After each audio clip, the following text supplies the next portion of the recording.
Geliefdes, ek lees vir ons saam. Jesus antwoord hulle, dit verseker ek julle. Julle soek my, nie omdat julle die wondertekens gesien het nie, maar omdat julle van die brood geëet en versadig geword het. Julle moet nie werk vir die voedsel wat vergaan nie, maar vir die voedsel wat nie vergaan nie en wat ewige lewe gee. Dit sal die Seun van die mens vir julle gee, want God die Vader het hom die mag daartoe verleen. Hulle vra hom toe, wat moet ons doen om te doen wat God van ons verlang? En Jesus antwoord hulle, wat God van julle verlang is dat julle moet glo in hom wat hy gestuur het. Ons lees net so ver. Geliefdes, ons leef in 'n wêreld en in 'n tyd waar daar vir elke behoefte of probleem 'n kundige reg staan om ons te help. Byvoorbeeld, as jy siek is en graag gesond wil word, dan gaan jy na 'n dokter toe. As jou kar breek en jy wil jou kar weer regkry, dan gaan jy na 'n werktuigkundige toe. As jy huis wil koop, dan gaan jy na 'n eiendomsagent toe. Maak nie saak wat dit is nie, daar is altyd 'n kundige wat jou kan help met iets, of wat jou probleem vir jou kan oplos. Wanneer jy dan weer gesond is, gaan jy tog nie nog steeds na die dokter toe. Wanneer jou kar reg is, besoek jy nie meer die werktuigkundige nie. Wanneer jy 'n huis gekoop het, het jy nie meer 'n eiendomsagent nodig nie. Hoekom nie? Want ons verhouding met die eiendomsagent, met 'n dokter, met 'n werktuigkundige, word bepaal deur wat hulle vir ons kan doen. Ons gaan na hulle toe wanneer ons iets nodig het, en wanneer ons behoefte vervul is, wel dan gaan ons nie weer na hulle toe nie, totdat ons hulle uiteindelik weer ergens in die toekoms nodig het. Dit is eenvoudig maar net die lewe waarin ons woon. Wanneer ons as gelowiges dan vanoggend stil raak en saam met Johannes 6 vers 26 tot 29 lees, dan is die vraag vir elkeen van ons vanoggend, maar doen ons nie maar dieselfde met God as wat ons met 'n dokter of 'n eiendomsagent doen? Raak ons nie partykeer net stil voor God wanneer ons iets nodig het? Bid ons nie dalk maar net wanneer ons genesing wil hê? Roep ons nie dalk maar net vir God aan wanneer ons swaar kry nie? Vra ons as gelowiges nie dalk net vir God vir sy leiding en sy raad wanneer ons kinders in die moeilikheid is nie? Geliefdes, is dit moontlik dat ons ook maar net vir God aanbid wanneer ons iets van hom nodig het en wanneer ons weer goed doen en nie meer hom nodig het nie, wel dan verdwyn ons dringendheid om hom te soek. Geliefdes, dit is die vraag waarmee Jesus die skare in Johannes 6 kom konfronteer. Aan die begin van hoofstuk 6 sien ons dat Jesus 5000 mense kom voed deur die 5 brode en die 2 visse. Die skare was honger en God kom vervul hierdie behoefte. Deur die vermeerdering van hierdie 5 brode en die 2 visse het die skare daarom Jesus se krag gesien. Op grond hiervan, op grond van hierdie vermeerdering, volg die skare dan nog steeds vir Jesus in ons teksgedeelte. Nou op die oog af lyk dit dalk nie of die skare iets verkeerd doen, maar Jesus sien iets anders. Hy sien iets wat ons partykeer ook self mis. Hy sien die skare se harte, hulle motivering, die rede vir waarom hulle agter hom aanloop. En daarom sê Jesus dan in vers 26 vir hulle, julle soek my, nie omdat julle die wondertekens gesien het nie, maar omdat julle van die brood geëet het en versadig geword het. Die skare het na Jesus toe gekom, nie vir wie hy is nie, maar hulle loop agter hom aan vir wat hy vir hulle kan gee. Wanneer ons daarom vanoggend se teksgedeelte lees, word elkeen van ons saam met die skare gekonfronteer met dieselfde vraag. Want waarom en wanneer gaan ek en jy na God toe? Waarom en wanneer bid ek en jy? Waarom en wanneer lees ons Bybels? Waarom en wanneer glo ons in God? Bid, glo en lees ons Bybels omdat God God is? Of doen ons dit net wanneer ons iets van hom nodig het? Net wanneer ons 'n probleem het wat God vir ons moet kom oplos? Gemeente, Jesus stel vanoggend hierdie vraag aan die skare in Johannes 6, maar eintlik weet al wat die antwoord is. As aan al die wonderwerke in die Bybel dink, dan weet ons dat daar net een doel vir hierdie wonderwerke is. En dit is dat hierdie wonderwerke ons na Jesus die Christus moet lei. Al hierdie wonderwerke kom bewys en kom bevestig aan ons dat Jesus waarlik die Seun van God is. Al die wonderwerke wys vir ons dat Jesus met God se krag en met sy gesag optree volgens God se wil. Die wonderwerke kom bevestig aan ons dat Jesus die beloofde Messias is wat deur die Vader na ons toe gestuur is. Die wonderwerk aan die begin van Johannes 6, waar Jesus daarom hierdie duisende mense kom voed het, was daarom bedoel dat hierdie skare ook uiteindelik Jesus se goddelikheid moes raak sien. Jesus doen hierdie wonderwerk voor hulle almal, sodat die skare agter hom kan begin aanloop, omdat hy die Seun van God is. Maar dit is dan juist hier waar die probleem lê. Want die skare het hierdie wonderwerk gesien, maar hulle mis nog steeds Jesus se goddelikheid. Die skare het van die brood geëet, maar hulle sien nog steeds nie vir Jesus die Seun van God raak, wat hierdie brood vir hulle kon gee het nie. Die skare het hierdie vermeerdering gesien, maar hulle sien nie wie die gewer van hierdie brood is nie. En daarom sê Jesus vir hulle, julle soek my nie omdat julle die wondertekens gesien het nie, maar omdat julle van die brood geëet het en versadig geword het. Die skare soek vir Jesus, nie in die eerste plek omdat hy die Seun van God is nie, maar omdat hy vir hulle meer as genoeg brood gee. Die skare het nie deur hierdie wonderwerk tot geloof in God gekom nie. Nee, in hulle ongeloof loop hulle agter Jesus Christus aan, want hulle verwag dat hy net vir hulle 'n gemaklike lewe moet gee. Dat hy net vir hulle genoeg brood moet gee wanneer hulle honger is. In Johannes 6 kom konfronteer Jesus daarom die skare. Hy kom ontmasker hulle harte. Hy kom doen dit want hy weet hulle soek hom nie. Hulle soek eenvoudig net wat hy vir hulle kan doen en kan gee. Want as hulle honger is, loop hulle agter hom aan. Maar as hulle nie meer honger is nie, dan verwerp hulle hom. Die skare kom behandel vir Jesus asof hy maar net 'n dokter, 'n werktuigkundige of 'n eiendomsagent is. Jesus is vir hulle net 'n noodlyn. Hulle kom na hom toe net wanneer hy iets vir hulle kan doen. Net wanneer hulle iets van hom nodig het. Solank as wat hy brood gee, volg hulle hom. Solank as wat hy hulle probleme oplos, soek hulle hom. Maar wanneer hulle maag vol is, wanneer hulle niks meer van Jesus nodig het nie, dan vergeet hulle van hom. Geliefdes, wanneer jy gesond is, dan vergeet jy van die dokter. Wanneer jou kar reg is, vergeet jy van die werktuigkundige. Wanneer jy nie meer huis wil hê nie, dan gaan jy ook nie meer na die eiendomsagent toe. Dis eers weer wanneer jy siek word, of wanneer jou motor iets 'n probleem optel, dat jy die dokter en die werktuigkundige gaan soek.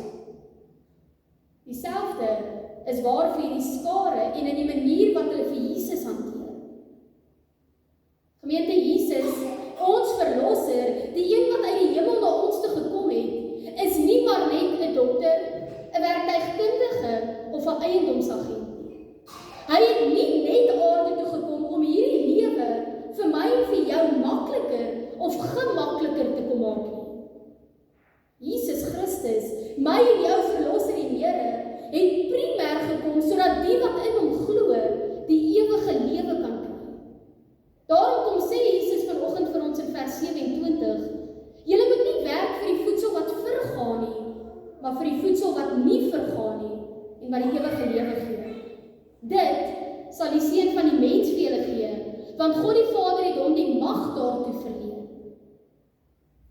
Die doel van hierdie wonderwerk wat die skare gesien het, is dat hulle moes besef dat Jesus nie net vir hulle daaglikse brood wil gee nie, maar Jesus wil iets belangriker doen. Hy wil in hulle ewige behoeftes voorsien.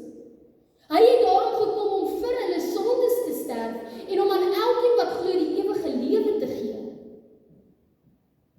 Geliefdes, voordat ons verder gaan, moet ons baie versigtig wees sodat ons Jesus se woorde nie verkeerd verstaan nie.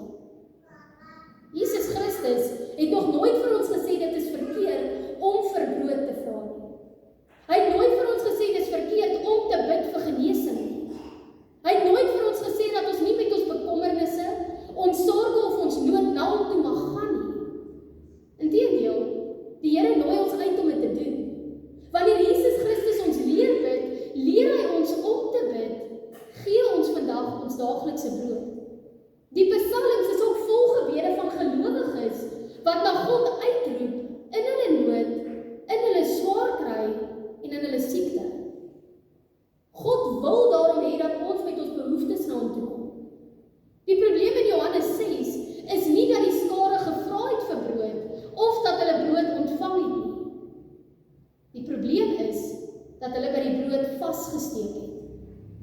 Die probleem is dat hulle nie vir God erken wat die brood vir hulle gee nie.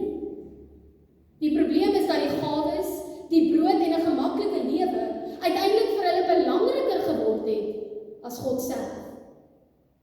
Hulle soek vir God nie omdat hy God is nie, maar omdat hy hulle probleme kan oplos. Dit is die groot verskil wat ons in Johannes 6 sien. God wil hê ons moet met ons nood na hom toe kom, maar hy wil ook hê ons moet besef dat die brood nie die grootste gawe is wat hy vir ons wil gee nie.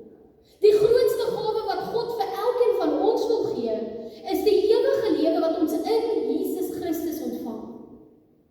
Wat Jesus daarom vanoggend kom doen, is om ons prioriteite te kom regstel.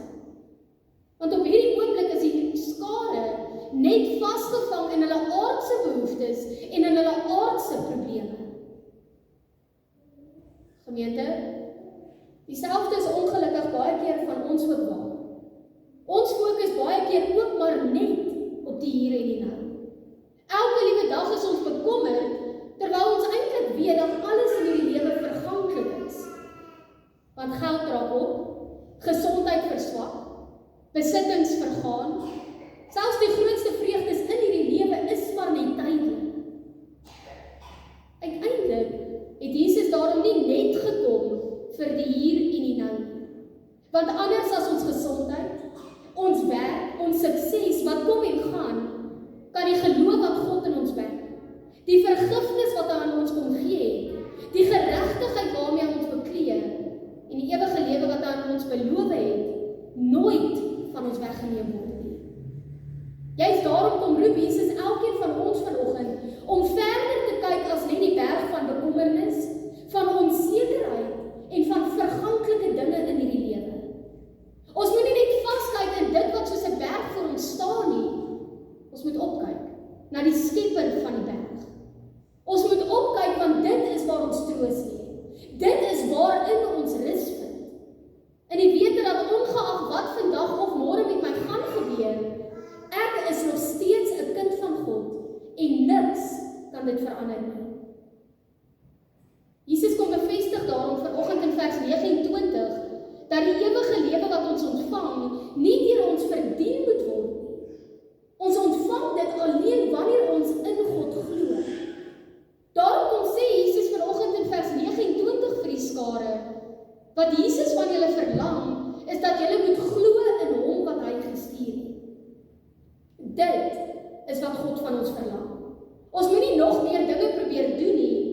Ons moet eenvoudig glo, want dan ontvang ons die ewige lewe. Daarom, geliefdes, kan ons nie maar net agter Jesus aanstap, omdat hy vir ons iets kan doen nie. Jesus roep ons op om sy wonderwerke te sien en daardeur te besef dat hy waarlik God is. Jesus roep ons op om in hom te glo en agter hom aan te stap, eerstens omdat hy ons verlosser en ons Here is. Ons moet in hom glo en agter hom aanstap, omdat hy vir ons sondes aan die kruis gesterf het. Geliefdes, God roep ons op om in Jesus te glo en agter Jesus aan te stap, omdat hy aan elkeen van ons die ewige lewe kom skenk. Ons moet in Jesus Christus glo, want dit is wat God van ons verlang, vers 29. Alleen deur ons geloof ontvang ons daarom die ewige lewe wat God aan ons kom beloof. Geliefdes, ons gaan na 'n dokter toe wanneer ons siek is, na 'n werktuigkundige wanneer ons kar stukkend is, na 'n eiendomsagent as ons 'n huis wil hê. Wanneer hierdie probleem egter opgelos is, beweeg ons aan. Die gevaar vir ons as gelowiges is dat ons dieselfde met God begin doen. Dat ons hom net soek wanneer ons iets nodig het. Dat ons net bid wanneer ons in die moeilikheid is. Dat ons hom net aanroep wanneer ons gesondheid, ons geld of ons gesin onder druk is. Geliefdes, ek en jy het die woord van God ontvang. Die woord wat getuig van Jesus se wonderwerke, van Jesus se goddelikheid, van sy kruisiging, sy opstanding, sy hemelvaart en die uitstorting van die Heilige Gees. Ons kan daarom nie maar net soos die skare in Johannes 6, in geloof of in ongeloof, agter Jesus bly aanloop nie. Mag ek en jy daarom nie net vir Jesus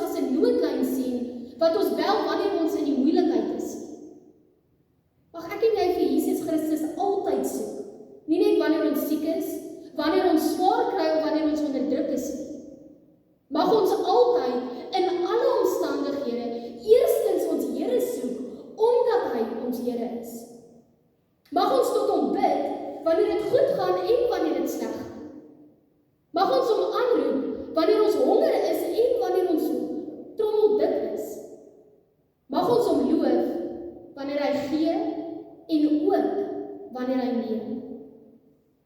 Want ongeag ons gesondheidsuitdagings, Jesus bly die Seun van God. Ongeag die swak ekonomie, Jesus is die een wat deur die Vader na ons gestuur is. Ongeag ons bankrekening, Jesus is die verlosser wat vir ons sondes gesterf het. Ongeag ons motorprobleme, Jesus het gesterf en hy het weer vir ons uit die dood opgestaan. Geliefdes, ongeag hoe vol of hoe leeg ons yskaste is, Jesus bly die een wat vir ons gesterf het. Ongeag ons uitdagings, Jesus is die een wat aan ons die ewige lewe kom skenk het. Daarom, geliefdes, laat ons nie in die eerste plek die brood, die voorspoed en die gemak soek nie. Laat ons in die eerste plek die brood van die lewe soek, navolg en ook aanbid. Vandag, môre en tot in ewigheid. Amen.